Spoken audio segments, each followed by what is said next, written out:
Λοιπόν, η χρήση της τεχνολογίας κατά τη διάρκεια ενός μαθήματος, όπως το οπτικοακουστικό υλικό,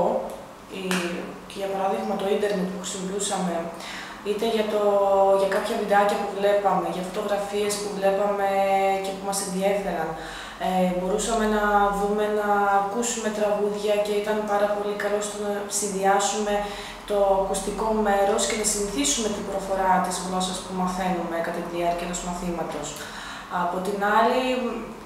ο προτζέκτορας που χρησιμοποιούμε για διάφορες φωτογραφίες, για διάφορα κείμενα, για διάφορα πράγματα που πάλι συνδυάζουμε σύμφωνα και με το ίντερνετ πολλές φορές, μας βοηθάει πάρα πολύ και στο να μπούμε σε έναν τρόπο σκέψης πολύ πιο ευρύ για την κάθε χώρα και για τη δική μας την εκμάθηση της γλώσσας γενικά, αλλά και στο σπίτι όμως μπορούμε να το συνδυάσουμε και αυτό, σύμφωνα με αυτά που κάνουμε μέσα στο μάθημα, να το συνεχίσουμε κιόλας. Ένας τρόπος πολύ ωραίος για να ακούμε την προφορά του κάθε ατόμου, αλλά και να προσαρμόσουμε τη δική μας σύμφωνα με όλα αυτά. Ένα μάθημα πολύ ενδιαφέρον όμως, με τη χρήση της τεχνολογίας, ένα μάθημα πολύ πιο ξεχωριστό και όχι τόσο κουραστικό πλέον. Ξεκουράζει και συνδυάζει το κάθε τρόπο της